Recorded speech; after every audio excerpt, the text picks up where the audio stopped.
Então, continuando aqui a nossa aula 4 de atendimento bancário, a gente vai agora para política de relacionamento com o cliente. Ela foi publicada aqui em 2021. Aqui já vai ser uma parte técnica, porque a resolução foi emitida aí pelo Conselho Monetário Nacional, tá? Princípios e procedimentos para serem adotados aí no relacionamento com o cliente. Como a gente está aí voltado para o cliente da instituição bancária, automaticamente a gente tem como a legislação publicada pelo Conselho Monetário Nacional, e aí o órgão que vai estar fiscalizando vai ser o Banco Central. Então, o Conselho Monetário, ele é um órgão que ele vai falar, determinar a lei, a regra que vai ser seguida, e quem fiscaliza, quem executa ela, o Banco Central. Então, nós temos aqui princípios e procedimentos para o relacionamento com clientes e usuários aí das instituições financeiras, tá? Lembrando que toda instituição financeira ela tem que ser autorizada para funcionamento através do Banco Central.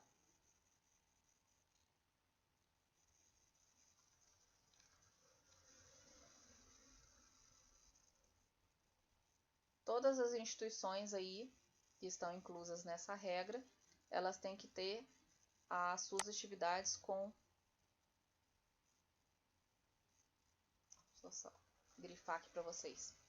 Usuários desses produtos bancários, né, da rede bancária em geral, devem conduzir as atividades, serem atendidos com ética, responsabilidade, transparência, diligência, propiciando a convergência de interesses, consolidação da imagem e da credibilidade, segurança e competência. Nossa, pera aí, vamos com calma. Quando a gente fala de ética, a gente está falando aí de uma forma profissional que você vai estar atendendo o seu cliente, né? Você atende com ética, automaticamente aí você está atendendo ele de uma forma que você o respeita como cliente. Existe a transparência na informação que é repassada. Você tem uma imagem institucional com credibilidade, que significa o quê? Que as pessoas podem confiar. Por que o Banco Central preocupa-se com esses quesitos todos? Porque está se tratando aí de dinheiro. E ao princípio que essa instituição ela tem que ser autorizada pelo Banco Central, ele vai querer, sim, o Conselho Monetário determinar algumas regras onde ele fala que existe segurança no país. Por quê? Porque ele quer que investidores internacionais venham e tragam movimentação para o país, tragam seu dinheiro para investir aqui. É do interesse deles a partir do momento que isso gera emprego, gerando emprego gera consumo, o consumo do país vai ser revertido aí em impostos, né? Arrecadação de impostos. Então ele fala que a cultura organizacional ela deve ser com uma visão de cooperativismo entre o cliente e o usuário, aonde ele quer o quê? Que as instituições acolham todas as pessoas possíveis de estarem nas instituições fazendo suas movimentações. Tratamento justo e equitativo, você tratar todas as pessoas de forma igual, sem discriminação. Quando a gente fala assim, eu vou tratar todos os clientes da mesma forma, significa que você não vai ter ali a preferência de tratamento mediante aí as diferenças entre as pessoas, classe social, estudo, financeira e etc. Apesar que você tem sempre que ter esse tato e entender qual que é o perfil da pessoa que você está atendendo. Uma pessoa que tem um intelectual mais desenvolvido, é mais estudada, compreende melhor as informações, é uma pessoa mais simples, né? Então você tem que adaptar a sua comunicação, mas não deixar de repassá-la.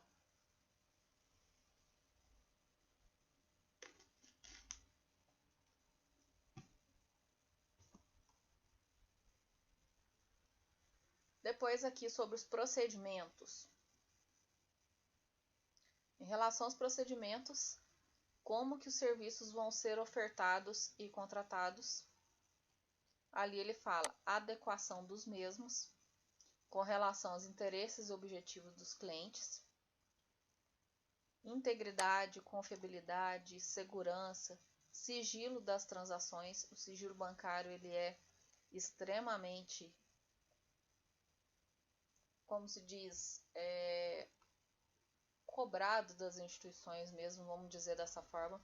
Ele tem penalidades imediatas, né, jurídicas imediatas com qualquer funcionário. Se a conta corrente ela for conjunta, você pode imprimir o extrato e entregar para o marido e para a mulher. Se a conta corrente existe um número de conta para o marido, outro número de conta para a esposa, significa que eles possuem contas independentes. O atendente não pode sequer imprimir o extrato e entregar para um deles. Ah, mas é meu marido e minha esposa. Infelizmente, entra aqui na questão do sigilo bancário, tá? Assim como demais informações corriqueiras aí, alguém perguntar, essa pessoa tem conta aqui, eu preciso fazer um depósito para fulano de tal, eu preciso dos dados dele para me depositar. Você não pode passar esse tipo de informação, porque aí você está afirmando se ele possui ou não a conta. A informação para quem quer depositar, ela tem que já vir diretamente de quem autorizou passar as informações, do próprio dono da conta. Prestação de forma clara e precisa das informações, a livre escolha e tomada de decisão por parte dos clientes. Fala-se muito também em relação aí à venda casada, aonde você induz o cliente a estar fazendo a contratação de algum serviço bancário. Muitas vezes faz-se aquele xizinho, não sei se vocês já repararam, não só em banco mesmo, qualquer lugar. Você vai e fala para a pessoa, assina aqui por favor, você faz aquele X ali. Na rede bancária ele não é permitido, porque significa que você está induzindo a pessoa a assinar aquele documento. Então você pode, como se diz, fazer em lápis, muito leve, e depois você tem que retirar aquela marcação, porque ela não é devida, pode aí sofrer penalidades por esse simples ato. Obviamente que todos os contratos vão ter aí a utilização da redação adequada, com todas as cláusulas, o que envolve aquele contrato, né, identificação de prazo, valores, encargos, multas, né, em caso de inadimplência, quais que são as penalidades, tudo isso tem que ser formalmente disponível ao cliente. Hoje em dia, com contratos digitais, simplificou, aí aquela, como se diz, aquela tela lá que aparece para o cliente, e o cliente teria que ler até o final, né? Mas a gente sabe que a maioria dos brasileiros não faz dessa forma. Identificação dos usuários finais, beneficiários de pagamento. Então você faz a contratação lá de um empréstimo junto à agência da Caixa Econômica. Vai estar identificando qual que é a cidade, qual que é o CNPJ, o endereço, o CEP, né? A identificação ali da numeração da conta, aonde vai ser feito o débito, qual que é a linha de crédito que você aderiu, dentre tantas opções que o banco te oferece. Ela é uma linha de crédito pessoal, é uma compra de carro, é uma compra de moto. Então todas as informações ali têm que estar devidamente escritas. O cliente ele tem que ter acesso ao instrumento para ele fazer o pagamento. Então, por exemplo, antigamente era utilizado muito boleto em papel, né? Hoje em dia, como existe o aplicativo do banco, as pessoas têm acesso lá dentro do aplicativo à descrição do débito que vai ocorrer na conta corrente. Então, tem um prazo em dias que antes do vencimento da sua prestação, ele tem que constar lá a previsão do débito na sua conta. E também você tem que ter lá a todo momento a informação. Eu quero quitar o meu contrato hoje. Quanto que ficaria? Se eu for antecipar parcela. Os aplicativos hoje simplificaram os atendimentos porque você acessa ali pelo banco e já consegue ter tudo. Eu não quero acessar o aplicativo, quero sentar na mesa do lá físico lá e quero que o cara imprima tudo para mim. É um direito do cliente. Não deve-se existir aí barreiras para o atendimento ou critérios, né, que vão estar aí fazendo o que a gente chama aí de danos morais em relação ao cliente, onde ele fala assim, procedimentos desarrazoados. Então, o que acontece? Tudo que tiver relativo à conta do cliente, eu quero ir na agência, eu quero que você imprima, é direito do cliente. Muitas vezes eles vão falar assim, é no aplicativo que tem disponível. Eu não quero acessar no aplicativo, eu quero que seja impresso aqui, eu quero um papel, eu quero um documento, né? Então, ele tem aí a exigência que ele pode estar fazendo. Quando eu quitar um contrato, comprovante de pagamento, a quitação, quando eu transferir a minha conta para outra agência, como que eu vou estar conseguindo isso? Eu quero um documento, o banco ele é obrigado a estar fornecendo aí em todas essas situações. Na seção 2, sobre o atendimento presencial, a gente não pode recusar ou dificultar ou pôr em restrição ao atendimento, inclusive no guichê das agências, mesmo quando disponível em outros canais. Aqui eu abro um parêntese para vocês que não é permitido, tá? Tem que ter muita atenção na hora da prova, porque pode ser que caia uma questão nesse sentido. A gente sabe que ocorre no dia a dia das agências, eles direcionam as pessoas para o caixa eletrônico, tanto em questão de depósito, diversos outros serviços simplificados eles direcionam para evitar o fluxo de pessoas com pequenos atendimentos assim considerados dentro das agências, mas não é permitido, tá? Existe aí esse decreto que já deixa bem claro.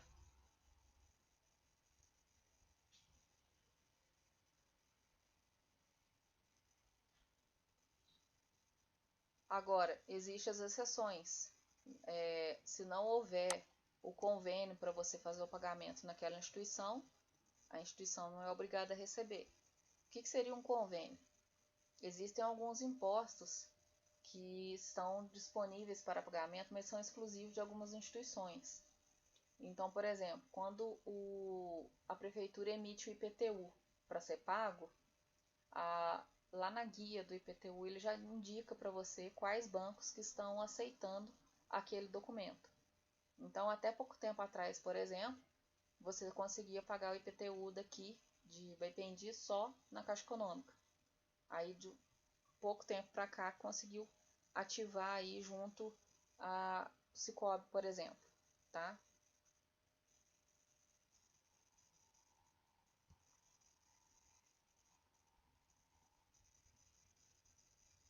Aqui ele cita uma outra situação, onde não tem o recebimento em guichê do caixa.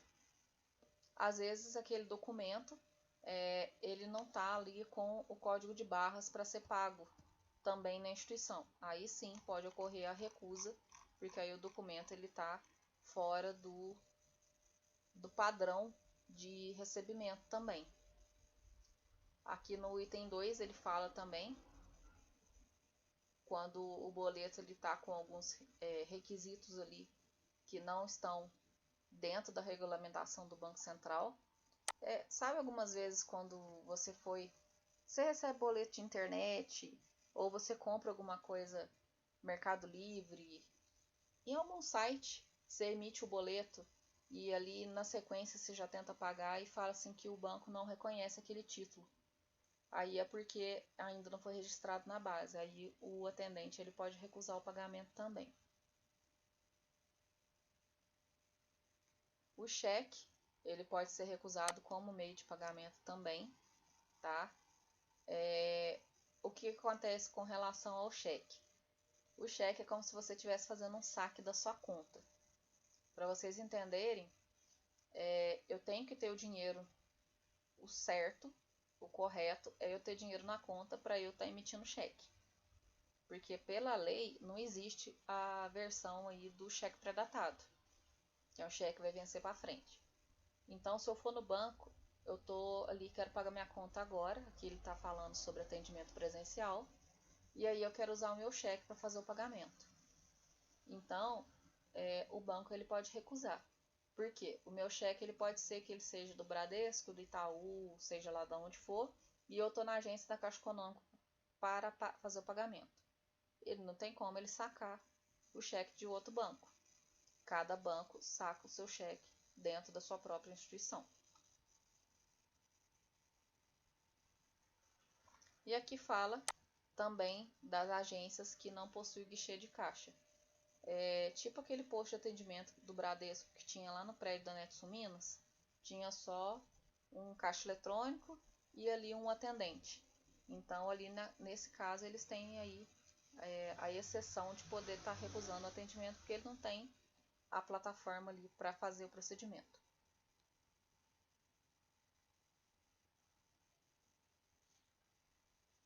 Existem locais que vão ter ali o posto de atendimento exclusivo de uma empresa privada ou de uma empresa pública. Às vezes tem lá grandes empresas multinacionais, tem lá os guichês para atendimento só dos funcionários.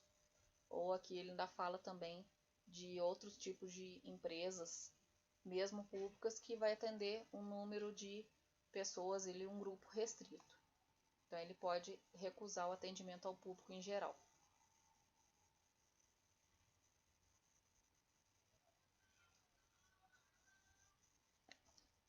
Os bancos também têm a exceção quando ele fala aqui que é vedado restringir, ou seja, não é permitido, tá? Eu posso ir com 50 boletos na boca do caixa, vou lá na Caixa Econômica com 50 boletos, quero pagar na boca do caixa. Eu posso, eu tenho o direito de estar fazendo isso. Porque aqui essa legislação ainda fala. Quantidade de documento, valores, montante mínimo e máximo, né? E também posso estar optando aí por pagamento em espécie. É permitido, tá? Vão acontecer casos que, às vezes, se você procura uma cooperativa de crédito, eu lembro de ter vivenciado isso várias vezes lá no Sicoob, ele estipula um teto de pagamento para as pessoas que não são cooperados. Eu não tenho conta no Sicoob e eu quero ir lá na boca do caixa fazer pagamento. Então ele pode delimitar porque ele está no conceito aí de cooperativa de crédito. Então ele tem uma legislação aí que regulamenta ele à parte. Mas no mais, as outras instituições aí, elas não possuem como instituição financeira bancária, nesse quesito bancário, ele não pode aí fazer essa limitação por pessoa.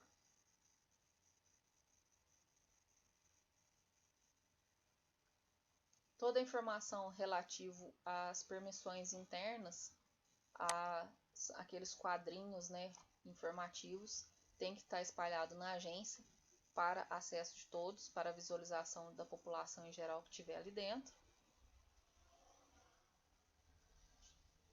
E aqui ele ainda fala, ó, exceto as cooperativas. Ele ainda coloca aqui. Porque a cooperativa ela é como se fosse um banco privado. Só que como ele tem esse conceito de que várias pessoas são donas, não existe um dono único, e o procedimento deles é de ajuda mútua, ele pode ter aí os seus critérios particulares. Eles possuem essa restrição. E eles também têm que estar fazendo aí o atendimento a não associados e tá observando quais que são os serviços que eles vão estar prestando para esse pessoal que não é associado.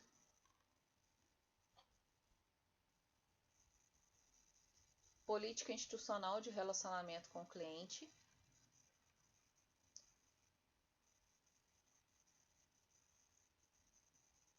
Nessa política aqui, que fala de relacionamento aos clientes e usuários, a gente vai ter não automaticamente, é assim que vai funcionar e ponto final. Então, essa política que vai estar falando o que pode, o que não pode, como vamos trabalhar, né, o horário de funcionamento, vários critérios ali de como aquela agência trabalha, vai ser ali, ou aquele conjunto das agências, que no caso a regional que determina, né, quais são as regras que vão ser pelos polos. Aí sim, ele vai passar por um conselho de administração, ou seja, ele vai ser votado pela diretoria, ela vai ser revista periodicamente, vendo se está adequada, né? Vão ter definido os cargos, né, papéis e responsabilidades, treinamentos contínuos para que quem esteja ali para fazer o atendimento ele esteja apto a estar recebendo todos os clientes para atender lá atrás, igual a gente conversou, com ética, respeito, né, informação clara e precisa. Aqui tá falando a mesma coisa. Só que o jeito que a lei coloca, né, ela acaba que tem uma escrita um pouco diferenciada, né?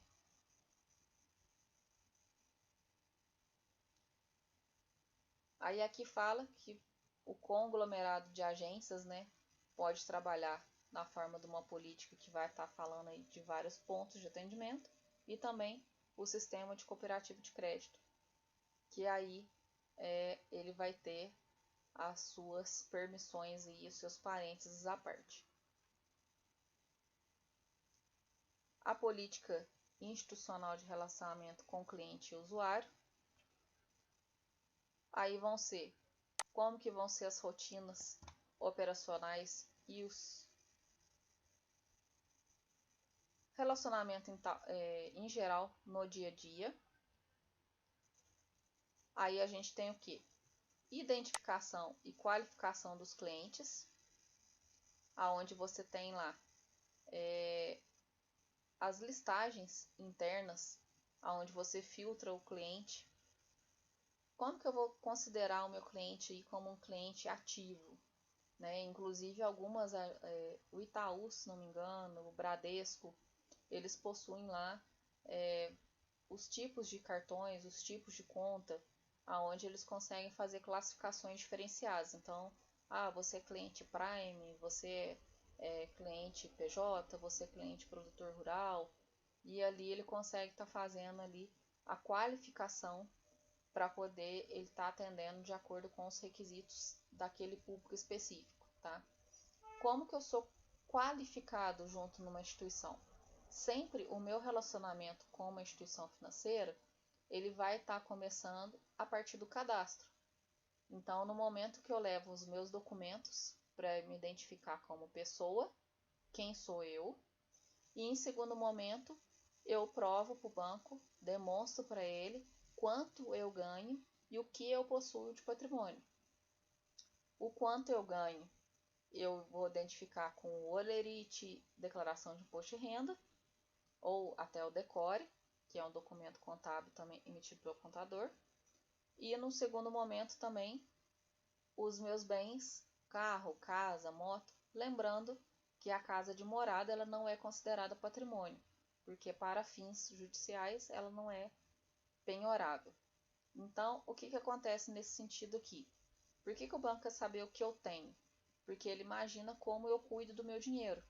Se ele sabe o patrimônio que eu tenho, caso eu venha ter um endividamento, né, e não consigo honrar um pagamento, eu consigo vender o que eu tenho e quitar minhas dívidas. Então, esse é o cenário aí e a observação que o banco quer saber o que você tem. Aí aqui Vai ter aí também a política de como que os produtos vão ser ofertados, os requisitos de segurança, a cobrança de tarifas, que é ali aquele quadro de avisos que fica nas agências. É uns quadros que tem um monte de escrito. Na hora que vocês entrarem em agências, presta atenção nas informações que ficam lá pregadas naqueles painéis de avisos lá. Tudo isso é regulamentado e é cobrado, feito auditoria mesmo, para poder conferir se a informação está publicada. Inclusive nas plataformas digitais agora. Então tem o site próprio, pode ir lá que tem que conter essa informação lá pública, bem divulgada.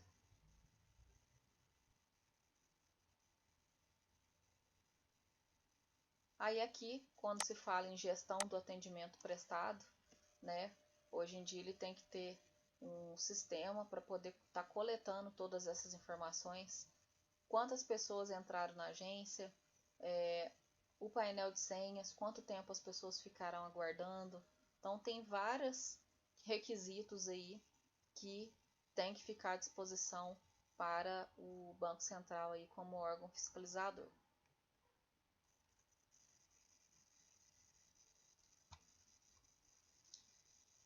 Aí aqui ele fala que as instituições têm que ter o perfil dos clientes que vai compor o público-alvo para os produtos. Aí o que ele quer dizer com isso? Você tem que ter as metas, obviamente, a partir do momento que você fala de instituição bancária, e também, né, qualquer comércio, aliás, ele tem que trabalhar com uma perspectiva de resultado. Então, ele tem que apresentar aí as perspectivas do desempenho das metas e o desempenho dos funcionários. Assim como nas instituições particulares, no caso a Caixa Econômica também como órgão efetivo, ele quer saber o que? Através do desempenho dos funcionários. Se a galera que está ali está trabalhando ou está de bracinho cruzado. Simples assim, né? E nada mais óbvio que terem ali os números, né? A previsão daquilo que é para ser vendido e depois o resultado daquilo que foi concluído. Que é interessante também, como é uma instituição pública, que vocês tenham essa noção, o Banco Central enxerga, para saber se o mercado está saudável, as pessoas estão procurando a instituição, né? Em relação à política institucional de relacionamento entre o cliente e o usuário, aí você tem que ter o mecanismo de controle de riscos, né? A partir do momento que está envolvendo dinheiro, assim como eu falei agora há pouco, eles têm todo o interesse aí de fomentar a economia. Por exemplo, a Caixa Econômica fechou as portas, pronto, foi a falência. O governo não quer que isso ocorra, não só por ser Caixa Econômica, Itaú, outras instituições também, porque é interessante para gerar economia. O dinheiro ele tem que circular, gerar emprego, gerar consumo. O governo quer arrecadação de impostos. Então tem que ter aí o monitoramento da segurança, né? Os indicadores de que não houve fraudes, não houve ocorrência aí de fraudes via aplicativos, não houve aí incidências de ouvidoria, que no caso você pega lá o 0800 como cliente, faz uma reclamação, né? Então tem diversos pontos aí que são avaliados de forma negativa e que o Banco Central vai avaliar que isso não está legal e pode punir aquela agência ali.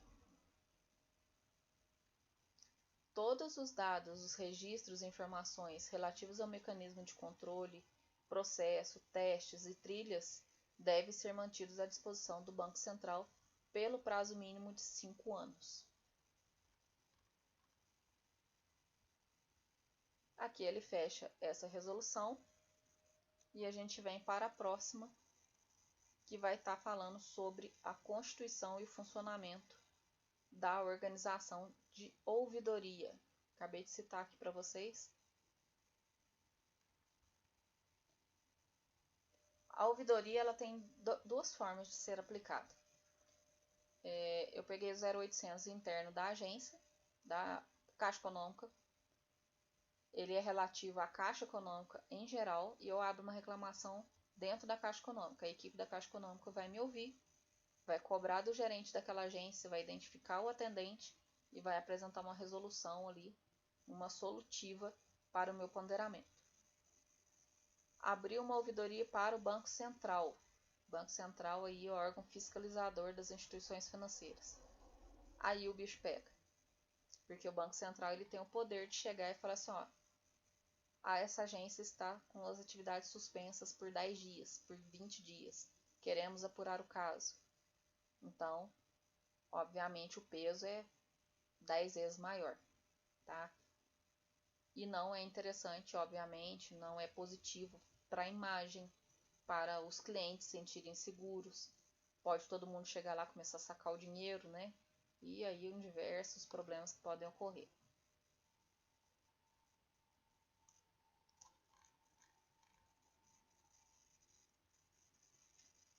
Todo mundo está ali aberto, empresários, pessoas jurídicas, microempresas, empresas de pequeno porte, tá? Todo mundo aí tá com esse acesso livre. Qual que é a finalidade? Atender em última instância a demanda dos clientes. Então, primeiramente, o cliente vai citar aí que ele procurou os canais, o primeiro canal de atendimento, ou a agência, ou o saque via virtual, alguma coisa. Ele é um canal de comunicação à disposição do usuário. A estrutura da ouvidoria, ela deve ser compatível com a complexidade dos produtos, tá? E aí ela não vai ser vinculada à instituição, porque ela tem que fazer a configuração de interesses. Ela é à parte e ela não defende, ela tem que ser independente, porque ela tem que ter uma opinião ali para poder estar sendo imparcial. A instituição, no caso, ela tem acesso às ouvidorias, tá? Por áudio ou escrito, é direito delas, que é o direito de defesa, né?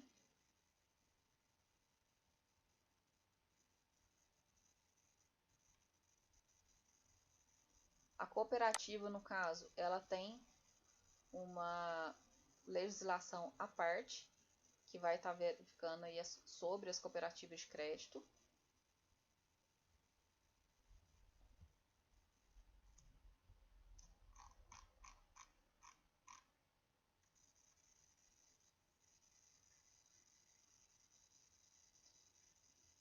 Aqui ele fala que as instituições elas são autorizadas a funcionar pelo Banco Central. Aí a gente tem as situações que vão estar ocorrendo aqui.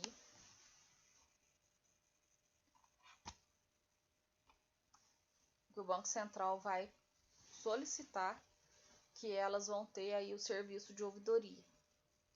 Ela tem que ter 10% ou mais de capital da outra empresa. E ela tem que ter ali os acionistas com mais de 10% do capital também. Aí a gente tem não só a Caixa Econômica, mas banco comercial, banco múltiplo, todo mundo que estiver envolvido ali no sistema financeiro. O funcionamento, ela vai ter o registro e a análise de todos os casos. Ela dá uma devolutiva ao cliente que abriu a ouvidoria, tá? Todos os atendimentos eles vão ser gerados por um número de protocolo para facilitar a identificação.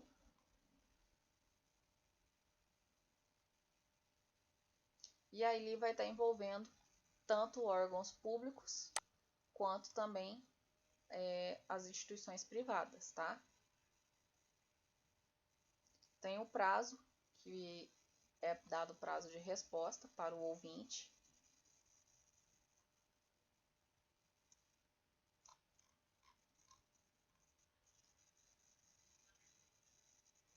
O acesso ele tem que ser gratuito, divulgado em local visível dentro das agências. Tem que estar também no rodapé lá dos extratos, ó, E quais são as exigências formais?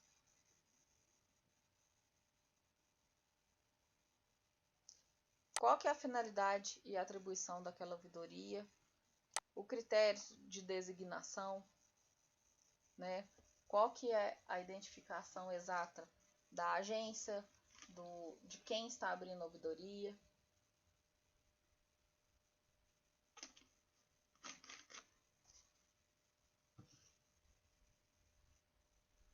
E não simplesmente ficar o caso em aberto, que você foi lá, contou sua historinha e ficou pronto. Eles vão apurar o seu caso. Tem que ter ali todas as especificações. Aí o estatuto da instituição ele tem que estar com essas exigências bem claras.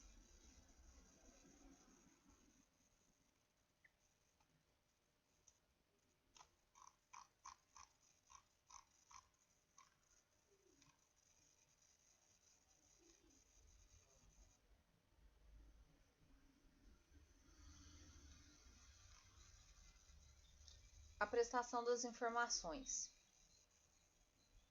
Aí nós temos que o relatório, que ele é formalizado, ele pode ser encaminhado para a auditoria interna ou um comitê de auditoria, tá? Então, para poder ele ser apurado com imparcialidade. Então, por exemplo, houve a ouvidoria, tem um setor responsável que vai estar lá se tratando da resolutiva do caso, e aí a auditoria ela funciona como a conferência. Todas as partes envolvidas fizeram ali o seu trabalho de uma forma que o cliente saiu satisfeito dentro das especificações.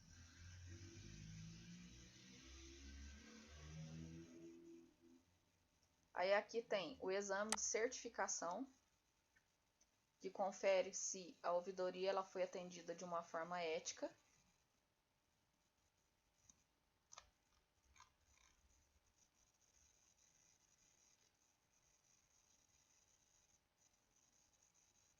Avaliação da qualidade do atendimento prestado.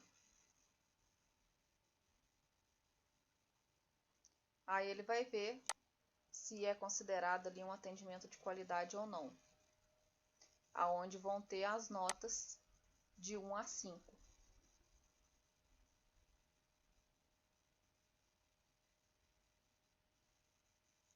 O cliente depois ele recebeu a resposta dele, ele vai falar se ele ficou satisfeito com o retorno ou não. Aqui ele fala do prazo de até 5 dias úteis após a resposta.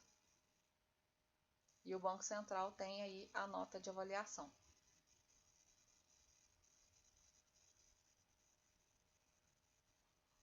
Esse arquivo também fica à disposição do Banco Central por 5 anos.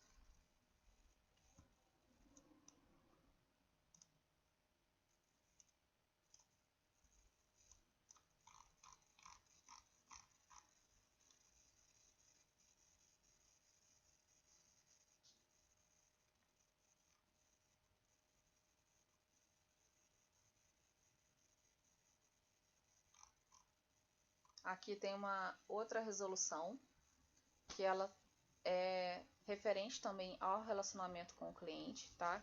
Continuação do tema anterior mesmo.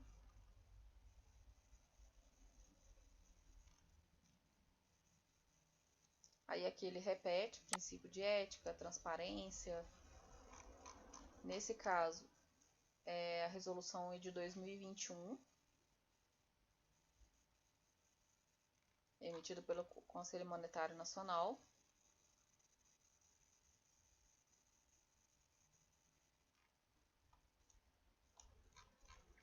Ela reforça os pontos que a gente viu na resolução anterior. Adequação dos produtos, prestação de informação clara e precisa, redação clara.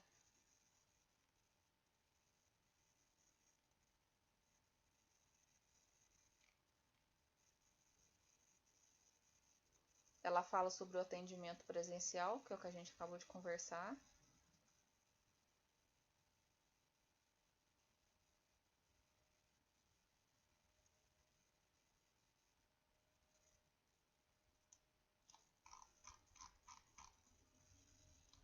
Aqui eles fizeram, porque como foi publicado, eles fizeram colocar no material, mas a redação aqui está repetindo.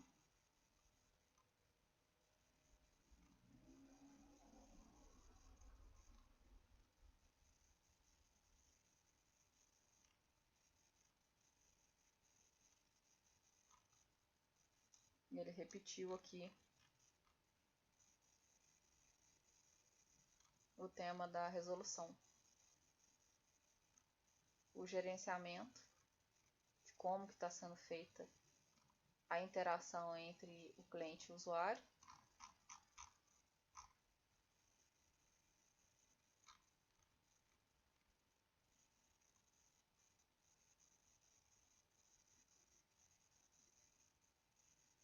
E agora a gente tem uma lei que foi publicada em 2015 que fala sobre a pessoa com deficiência.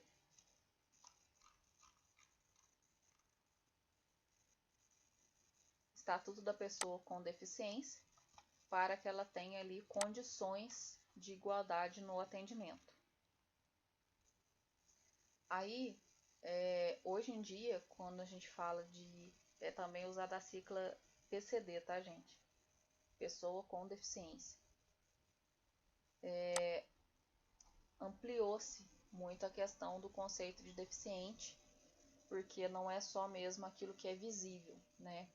Então, a natureza física, a natureza mental, intelectual, sensorial, tanto que existem hoje alguns colares, né, que recomenda-se que a pessoa use para a devida identificação, para ela ter acesso ao atendimento diferenciado. Aí a avaliação da deficiência, ela é realizada por uma equipe multiprofissional, que a gente pode ter ali restrições, né, de participação e desempenho em diversas atividades. Então a gente tem o quesito aí da acessibilidade, que é exatamente aí de você se locomover, na verdade. Opa, peraí, pulou aqui.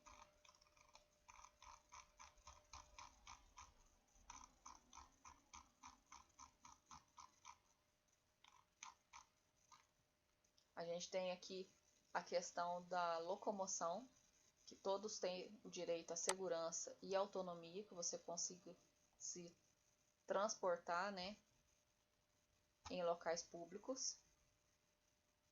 Aí a gente tem o desenho universal, aonde você tem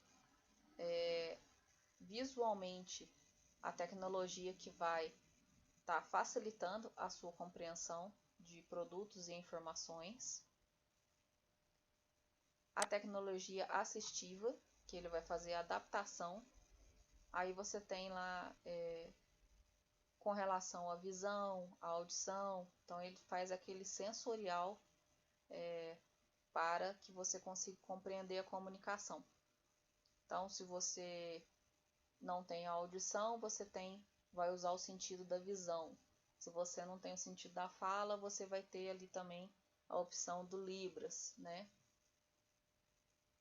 Aqui com relação a barreiras, não são permitidas nada que seja um obstáculo para a participação social da pessoa.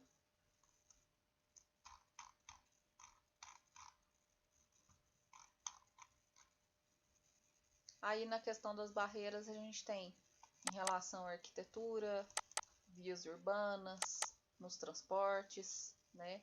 E aqui entra também as barreiras de comunicação. Barreiras atitudinais, que é como você lida com essas pessoas.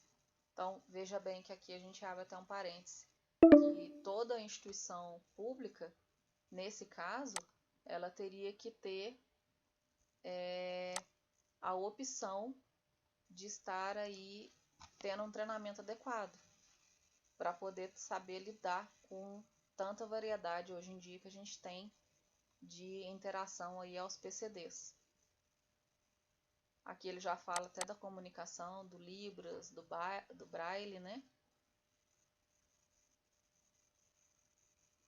Ele cita adaptações razoáveis que você consegue estar fazendo ali a amenização, né? A pessoa não consegue sozinha estar naquele atendimento, mas ele consegue estar ali com a participação parcial, vamos chamar dessa forma.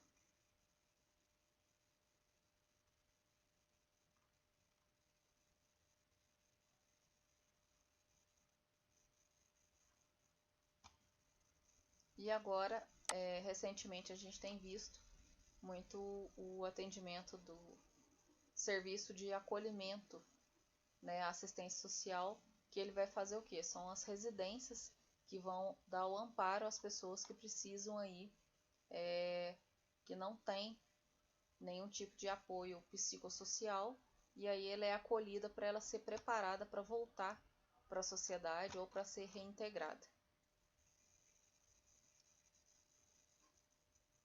A legislação fala também da moradia para a vida, do atendente pessoal, do profissional de apoio escolar, que é amparado, né, pela legislação, e também a opção aí do acompanhante.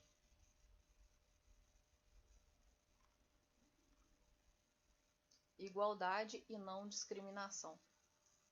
Toda pessoa com deficiência ela tem direito à igualdade de oportunidades, aonde as limitações elas são, né, amenizadas, muitas vezes não são solutivas.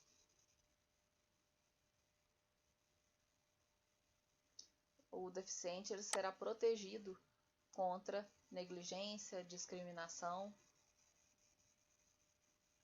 e aonde existem os pontos que não afetam a capacidade civil, né? Aí ele pode exercer todos os seus direitos aí com relação à família, constituição de família, opção sexual, né, união estável.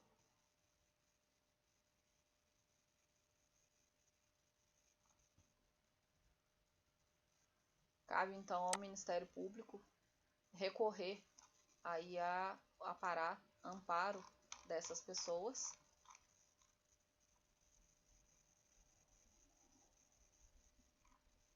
E aí eles entram aí no caso do atendimento prioritário, porque no caso eles têm um tempo de espera, né, para numa fila de atendimento reduzido, porque é um direito que eles têm, e outros benefícios também que entra restituição de imposto de renda, tá? Um benefício fiscal para eles, proteção e socorro em qualquer circunstância. Muitos possuem linhas de crédito especiais. Você vai comprar um veículo, você tem abono no momento que você vai comprar aí, através do PCD, conforme a regulamentação do governo. Então você tem esse amparato para poder facilitar aí a sua vida, o seu transporte, porque muitas vezes você não vai estar conseguindo utilizar o transporte público, né, com tanta facilidade.